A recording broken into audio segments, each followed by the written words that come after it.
자, 반갑습니다. 아우, 오늘 정신이 하나도 없네. 선생님 아주 실시간으로 지금 거의 수업을 찍고 올리고 있고 그래가지고, 오, 미치겠다, 야. 어쨌든, 뭐, 이건 내 사정이고 공부는 열심히 하자고. 자, 이번 수업은 교과서 88페이지, 미소 공동위원회와 남북협상 내용을 이제 진행을 하려고 하는데, 자, 앞에 내용 기억해 봐야 돼. 앞에 우리 공부한 것처럼 기억을 해보자면, 모스크바 3부 외상회의의 결정사항 3개가 나왔었고, 이것 때문에 이제 국내에서 뭐 난리 부르스가 났다고 우리 수업을 했었잖아. 뭐 우익 쪽에서 이제 그 세 합의 사항 중에 세 번째 이제 최대 5년간 신탁 통치를 실시한다. 이게 이제 국내에 큰 폭풍을 몰고 왔었다 그랬잖아. 그래서 뭐 우익은 뭐 이 우익 세력은 이제 그 반대하는, 그치? 신탁 통치에 반대하는 반탁 운동을 전개했었고, 그 다음에 국내에 있었던 좌익 세력은 처음에는 같이 이제 반탁을 하다가 이제 그 소련 공산당의 지령을 받고 임시정부의 참여를 목적으로 이제 찬탁으로 돌아서서 찬탁 운동을 벌이게 되고, 그러니까 국내에서 이제 반탁 세력과 찬탁 세력의 대립이 엄청 이제 심각하게 막 벌어지고 있었던 이제 그런 상황이었단 말이야. 오케이? 그 얘기가 이제 12월에 그 이야기 이후에. 그래서 어쨌든 이제 그건 이제 우리 사정이고, 국제사회의 이제 사이클은 모스크바 3국 외상회의에서 세 가지가 결정이 났고, 그 결정사항에 대해서 이제 스토리대로 이제 스케줄대로 이제 흘러가려면 뭐가 열려야 돼? 첫 번째 게 아니지. 뭐가 먼저 열려야 첫 번째 게 가능한 거야. 두 번째, 미국과 소련의 합의에 의해서 임시정부를 구성을 한다 그랬으니까 미국과 소련, 지금 우리를 점령하고 있는 미국 군대 정부, 소련 군대 정부의 이제 회의가 열려야 되겠지. 그래서 미소 공동위원회가 열리게 된단 말이야. 그게 46년 3월 달에. 근데 미리 뭐 설명하기 전에 잠깐 얘기하자면, 미국과 소련의 이 공동위원회는 두 번에 걸쳐서 열려. 두 번에 걸쳐서. 그래서 제1차 미소 공동위원회가, 줄여서 쓸게. 제1차 미소 공동위원회가 1946년 3월에 열리게 되고, 어쨌든 결론적으로 이야기하자면 이제 우리 이제 알고 있으니까 두 번째 미소 공동위원회가 제2차 미소 공동위원회가 1년 조금 지나서 1947년 4월에 이제 열리게 되거든. 근데 이게 정상적으로 운영이 안 돼. 그럴 수밖에 없는 분위기겠지. 선생님이 앞에서 수업 시간에 얘기했지만, 이제 미국과 소련은 자유주의와 공산주의의 이제 대립이라는 냉전을 향해서 나아가고 있기 때문에 이제 쉽게 이권을 포기할 수가 없는 단계. 뭐 일본 때려잡자고 예전처럼 뭐 손붙잡고 뭐 서로 이야기하던 그런 분위기가 아닌 거야. 그러니까 미국과 소련의 합의가 결정적으로 쉽게 나오기가 어렵겠지. 그래서 어쨌든 46년 3월 달에 제1차 미소 공동위원회가 열렸는데, 이제 이 임시정부를 구성하기 위한 논의, 그러니까 어떤 세력, 국내에 있는 어떤 사람들한테 정부를 넘겨줄 거냐를 얘기를 하는데, 둘 사이에 이견이 생겨. 당연하겠지.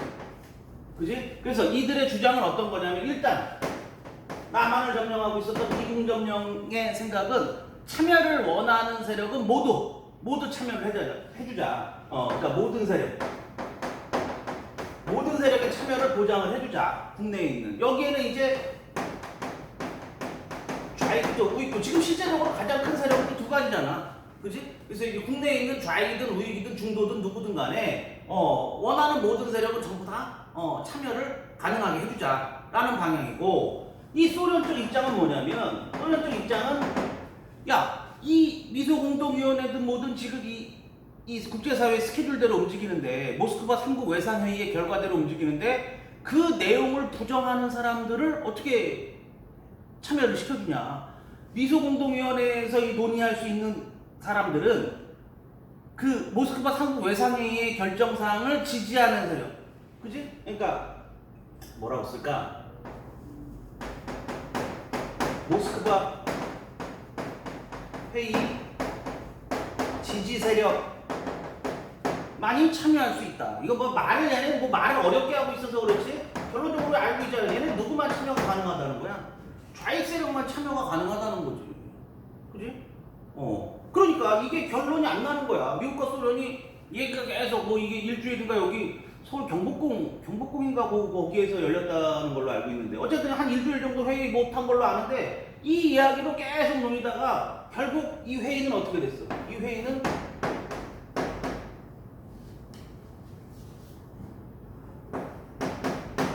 연기됐어. 연기도 언제 다시 하겠다가 아니라 이 당시에는 야, 언제 만날지 모르지만 연기하자. 그래서 무기한 연기가 돼버린 거야. 그러니까 1차 뭐 나중에 열린 거를 알고는 있지만 이 당시 1차 미소공동위원회가 결렬되고 나서는 다음번 회의가 언제 열릴지를 전혀 모르고 있었던 상황인 거지.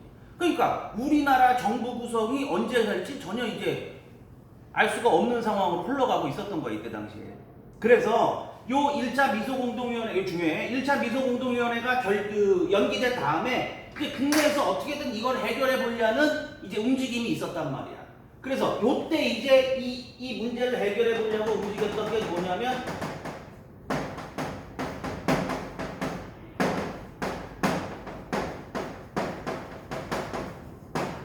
좌우합작 운동이야. 그러니까 뭐 사회주의 세력이든 자유주의 세력이든 중도 세력이 끌어안고 이 두 세력을 포함하는 이제 우리 정부를 구성하기 위한 노력을 시작을 했던 거지. 이걸 제2의 신간의 운동이라고도 얘기를 했었거든. 기억나지? 신간의 활동. 1920년대 후반에 있었던, 그치? 좌익과 우익이 그때도 사회주의 세력과 민족주의 세력이 손을 잡고서 여러 가지 활동 같이 하려고 했었잖아. 그때처럼 지금 자신들의 이익만을 이야기할 때가 아니니까 좌우합작 운동을 통해서 이거를 어떻게 보면 이제 개선해보자, 이런 이제 노력이 있었던 거지. 그래서 이 중도 세력을 중심으로 뭐가 만들어져서 남한 쪽에서 이제 좌우합작위원회가 만들어져서 이제 이 통합을 위한 노력을 주도했던 인물은 어저께 저번 시간에 얘기했던 것처럼 여운형, 김규식 이런 사람, 안재홍 이런 사람들이 중심이 되는데, 어쨌든 이런 사람들이 중심이 돼서 좌우합작위원회 활동을 하고 이제 새로운 정부를 구성하기 위한 노력을 많이 했었는데, 좀 이 흐름을 이해하는 친구들은 지금 느낌이 좀 오겠지만 사실 중도가 활동하기 되게 지금 어려운 상황으로 가고 있지. 왜냐면 그럴 수밖에 없는 게 지금 북쪽 갑자기 남과 북으로 갈려버린 다음에 북쪽은 지금 공산주의 국가인, 사회주의 국가인 소련이 지배하는 지역이니까 그쪽에선 누구에게 활동의 폭을 넓혀주겠어. 그쪽은 이제 공산주의 국가를 만들기 위해서 그쪽에 있는 좌익 세력들, 사회주의 세력들에게 공간을 많이 열어줄 거 아니야. 그러니까 이때 당시 실제로 소련 군대와 함께 내려왔던 36세인가 젊은 이제 청년 지도자, 누가? 김일성이라는 이름이 이제 이때 등장하기 시작해. 김일성이 소련군의 후원을 등에 업고서 이제 북쪽 지역을 장악해가고 있었던 그런 상황이란 말이야. 그러니까 북쪽 지역에서도 자유주의 세력은 이제 설득관이 점점 약해지고 계속 밀려나고 있는 상황인 거고, 남한 쪽에서는 반대겠지. 그러니까 남쪽을 지배하고 있는 미국 군정은 어쨌든 자유주의 세력이니까 남쪽에서는 자유주의 세력들의 활동이 이제 조금 더 빛을 발하게 되고, 사회주의 세력들은 이제 조금씩 서서히 밀려나가는 그런 이제 사회 분위기가 만들어지는데, 그런 상황 속에서 좌우합작위원회가 사실 이 두 세력을 묶고서 하나로 만들어가기에는 상당한 어려움을. 그러니까 이 활동이 상당히 의미 있는 활동이긴 한데 사실 큰 성과를 보지는 못해. 그런 좌우합작운동, 제2의 신간의 운동이라고 불리던, 그래서 좌우합작위원회가 만들어져서 여운형과 김규식 선생님 중심으로 돼서 세력 통합을 하기 위한 노력이 있었다라는 걸 정도 기억을 하고, 그리고 이때 이제 우리 역사에서 처음으로 여기다 쓸까? 우리 역사에서 처음으로 남한이라도 단독 정부를 구성하자는 이야기가 처음 등장해요. 그러니까 남과 북이 다른 나라 이런 생각 자체가 아예 없었잖아요. 선생님 저번 시간에 얘기했지만, 근데 지금 미국과 소련 군대라는 2차 세계대전 이후의 유물로 인해서 우리나라는 아무 이유 없이 우리 민족은 두 개로 갈려져 있는데, 당연히 원래대로라면 백두산 백두산 압록강부터 한라산 제주도까지 하나의 나라가 돼야 정상인 건데, 이게 현실적으로 언제 될지 모르다 보니까 그러면 가능한 지역에서라도 먼저 정부를 구성을 하자라는 이야기가 처음 등장을 한단 말이야. 이게 누가 주장을 했냐? 그렇지. 이승만이, 이제 미국의 지원을 어쨌든 받고 있는 이승만이 국내에서 처음으로 남한 쪽에라도, 지금 미국의 지배를 받는 남한 쪽에라도 정상적인 민주국가를 만들고 자유주의 국가를 만들고, 그런 다음에 북쪽에 있는 소련군을 몰아가고 사회주의 세력을 몰아낼 수 있도록 남한만의 단독 정부를 구성하는 게 어떠냐 하는 제의가 처음 나온단 말이에요. 그래서 이건 이승만의 단독 정부론이라고 부르는데, 이 얘기가 처음 나오니까 거의 뒤집어졌지. 이 민족주의 세력 내에서도 단독 정부라는 게 뭐냐, 남한 정부라는 게 뭐냐, 이 대한민국은 하나인데 막 이런 얘기를 했지만 이승만은 사실은 조금 불가능하지 않냐. 거긴 지금 이제 사회주의 세력이 소련이 점령해 가고 있는 상황인데 그러니까 가능한 지역에서라도 정부 구성을 하자라는 단독 정부 이야기가 처음 나오기 시작을 한단 말이에요. 이걸 이제 우리 교과서에서 정읍이라는 전라북도 정읍이라는 도시에서 이제 연설을 하면서 처음 나와가지고 그걸 뭐라고 정읍 발언이라고 얘기를 하거든. 동네 이름이야. 정읍 발언이라고 얘기하는데 어쨌든 이승만의 단독 정부론이 이때 이야기가 처음 등장했다는 거 기억을 하고 있어요. 오케이 바리? 이해됐지? 결국은 나중에 보면 누구 이야기대로 됐어. 이승만 이야기대로 됐잖아. 그러니까 이게 뭐 우리 현대사에 뭐 어떻게 보면 미리 계획이 돼 있었던 건지 뭐 잘 모르겠지만 어쨌든 뭐 이런 이야기가 처음 나왔다는 걸 기억을 하고 그래서 이때는 언제 열릴지 몰랐던 이제 2차 미소 공동위원회가 어쨌든 이런 분위기 속에서 47년 4월 달에 다시 열렸어. 근데 뭐 이게 이 당시 1년 지났다고 해서 이게 해결될 리가 없잖아. 그래서 이 2차 미소 공동위원회 이후에는 완전 결렬을 선언해. 협의가 안 된다. 더 이상 만날 이유가 없다. 그러니까 미소 공동위원회가 파탄난 거야. 깨진 거야. 그러면 모스크바 3국 외상회의의 결론대로 갈 수가 없지. 미소 공동위원회에서 결론을 내야 임시정부 구성을 하고 그 임시정부와 협의를 해서 신탁통지를 할 건데 지금 처음 스타트인 뭐 자체가 합의가 안 되니까 미소 공동위원회 내용 자체가 합의가 안 되니까 이게 깨져버리고 모스크바 3국 외상회의의 내용은 이제 끝나버린 거지. 이해됐어? 끝나버린 거야. 그러면 이제 여기에 이제 어쨌든 정부는 이 땅에 대한민국이라고 불리는 이 한국이라고 불리는 이 땅에 어쨌든 이 나라 민족들에게 정부는 구성을 해줘야 되는데 미국과 소련은 지금 결론이 안 난단 말이야. 미소 공동위원회에서 결론이 안 나고 있어. 그럼 어떻게 하느냐? 그러니까 이거 국제사회에 다시 한번 문의를 해보자. 그럼 이 당시에 2차 세계대전이 끝나자마자 어쨌든 이 해결하기 위해서 만든 국제기구 지금도 마찬가지지. 국제사회에 무슨 문제가 있으면 그거에 이제 해결사로 나서는 국제기구가 뭐야? 국제연합이 있잖아. 유엔. 이 정도는 알고 있지. 이 정도는 알고 있지. 유엔이 이 당시 구성돼서 있었단 말이에요. 지금게. 그러니까 미국 입장에서는 이게 결론이 안 난다고 보고 이 이야기를 어디로 끌고 왔어? 이 한국의 정부 구성 문제가 이제 답이 안 나오잖아. 그러니까 이 한국의 정부 구성 문제를 미국이 어디에? 국제연합에 유엔이야. 국제연합에 올린 거야. 국제연합에서 해결을 해줘라. 여기 지금 답이 안 나오니까 이렇게 열린 거고. 그래서 국제연합에서 뭐라고 결론을 줬냐면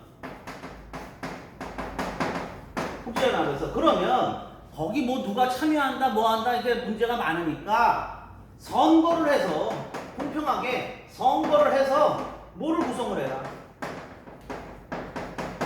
정부 구성을 해라. 그 국민들한테 대표자를 뽑으라고 일반적인 민주적인 선거를 해가지고 그 뽑힌 대표자들이 중심이 돼서 뭐를 구성을 하라고 해라. 정부 구성을 하라고 해라. 이것도 상당히 합리적이지. 그렇잖아. 뭐 투표해서 대표자 뽑아가지고 선거해서 그 대표자들이 정부 구성을 하면 되니까. 그래서 정부 구성을 하라고 그랬었는데 이거를 선거하려면 지금도 마찬가지지만 뭐에 비례해서 대표자를 뽑으려면 인구에 비례해서 뽑아야 되잖아. 지금 국회의원 선거 이런 거 그렇게 뽑고 있잖아. 인구에 비례해서. 그런데 이거에 대해서 이 안에 대해서 누가 거부를 해? 소련과 북쪽을 이제 장악하고 있었던 이제 북쪽의 공산주의 세력들. 이 당시에 이제 북한이란 나라는 아직 없어. 이제 김일성이 중심이 됐었던 이제 북한을 장악해가고 있었던 이제 그 사회주의 세력이 이거를 거부했단 말이야. 자기들 못 받아들인다. 이걸 절대 받아들일 수 없다. 거부했다. 왜 그래 얘네들은? 쟤네 선거하면 되는데. 얘기는 이것 때문이었을 가능성이 커. 인구 비례 때문에 이걸 거부했었다는 논리가 커. 왜냐면 이때 당시 남한과 북한을 38도선 기준으로 나눴을 때 인구 비율이 어떻게 되냐면 2배 정도 돼. 남쪽 인구가 한 2천만 정도 되고 북쪽 인구가 한 1,000만 좀 넘는 그 정도 수준이 된단 말이야. 북쪽은 아무래도 산악지방이니까 인구가 그렇게 많지는 않겠지. 그치? 그러니까 인구 비례대로 대표자를 뽑으면 어디 쪽 대표자가 현저히 숫자가 적을 가능성이 있으니까 북쪽의 대표자가 현저히 적게 뽑힐 가능성이 있으니까 소련과 북한 입장에서는 이거를 거부한 거지. 그러면 국제연합의 지금 방법도 얘네가 거부를 한 거잖아. 그러니까 여기서 마지막 조치로 어떻게 된 거야? 그러면 가능한 지역에서라도 선거 후 정부를 구성을 해라. 이렇게 유엔 이야기가 나온 거예요. 유엔에서 이야기가. 그러면 가능한 지역 어디야? 가능한 지역 어디야? 이거 남쪽이지.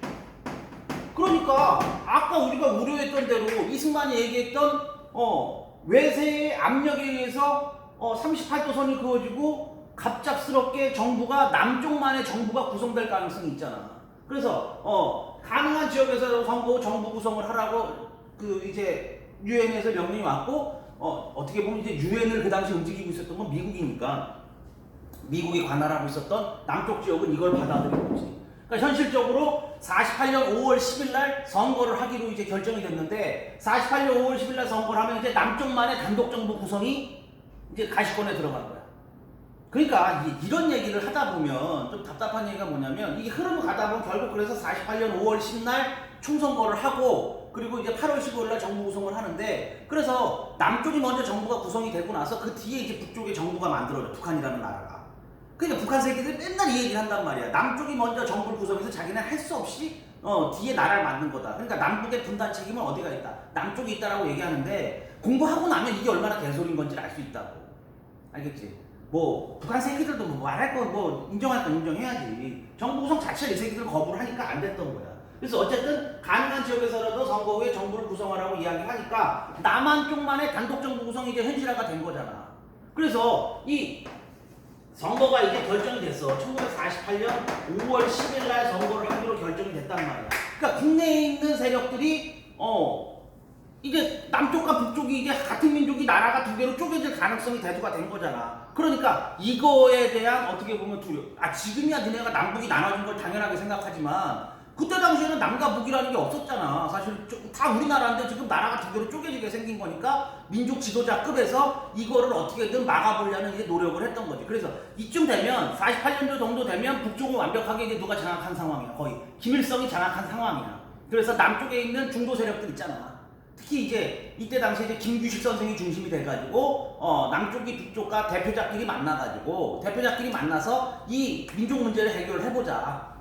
5월 달에 선거가 열리면 더 이상 되돌릴 수가 없으니까 선거 전에 우리가 만나가지고 어쨌든 좀 우리끼리 결판을 내보자 해가지고 북쪽에 연락을 했고 북쪽에서 이거를 받아들여서 뭐가 열리게 돼?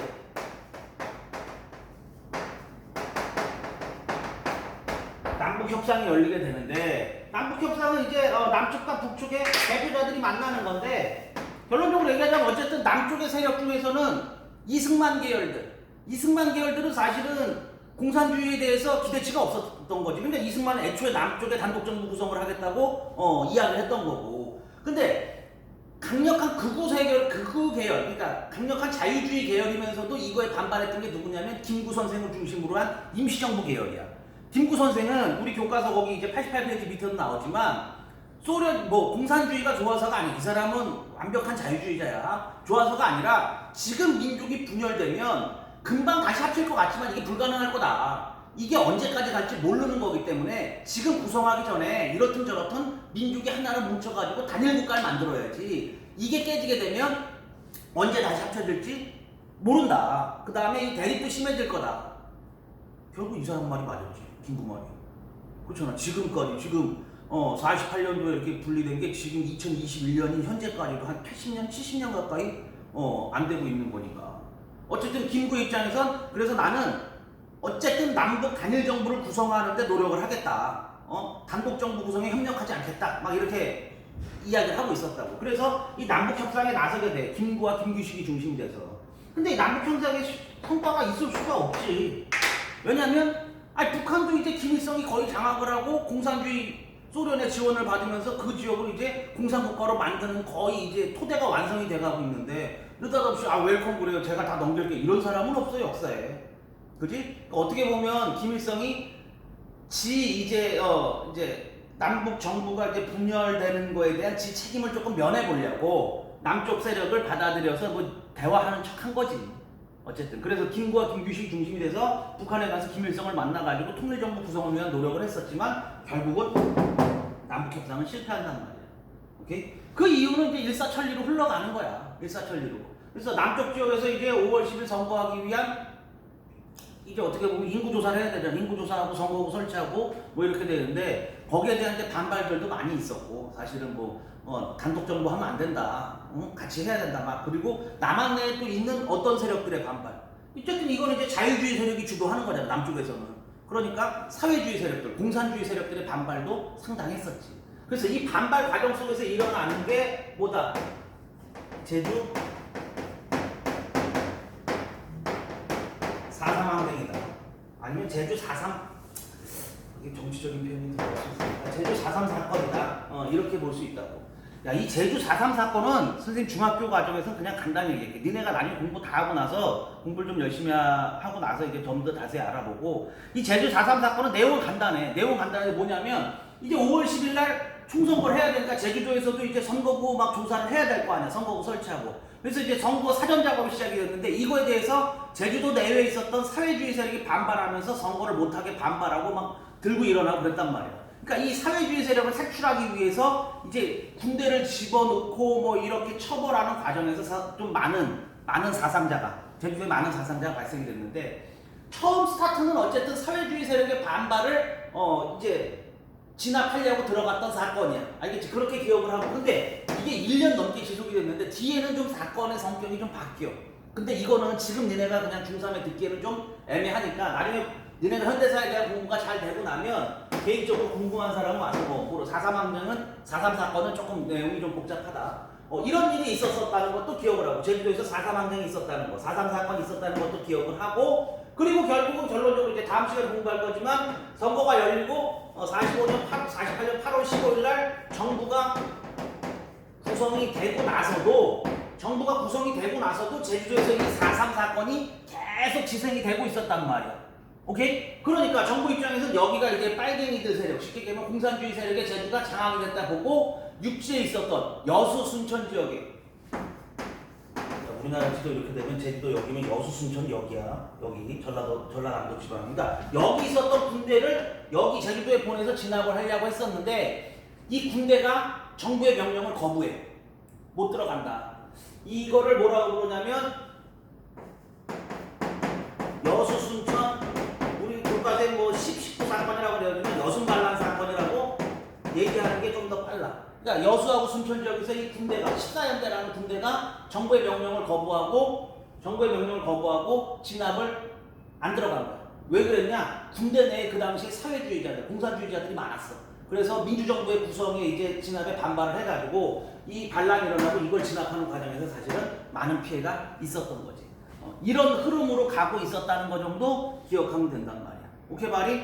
그러니까 요번 시간에 너네가 좀 자세히 기억해야 될 내용은 정부 구성 과정 속에서 아까 얘기했던 1차 미소공동위원회와 2차 미소공동위원회가 열렸던 내용들, 그 다음 그 사이에 있었던 좌우합작운동이라든가 이승만의 단독정부 구성 이야기들, 그리고 그 결렬되고 나서 이제 국제연합에서 정부 구성까지 들어가는 일련의 스케줄에 대한 이야기가 88페이지에 나와 있는데 내용이 좀 많다. 그리고 흐름을 좀 잘 기억을 해야 돼. 개별 사건 이야기들도 좀 많고. 알겠지? 이제 어쩔 수 없어. 우리나라 현대사는 쉽지 않아. 되게 복잡해. 오케이? 그래서 요 내용을 좀 잘 기억을 하고 다음 시간에는 아까 얘기한 것처럼 이제 5월 10일 날 총선거가 있고 나서 거기서 뽑힌 국회의원들이 이제 정부 구성을 위한 노력을 통해서 48년도 8월 15일 날 지금 우리가 살고 있는 이 대한민국이라는 나라를 건국하게 된단 말이야. 그 건국 이야기는 다음 시간에 이어서 가도록 하자. 오케이? 수고했어.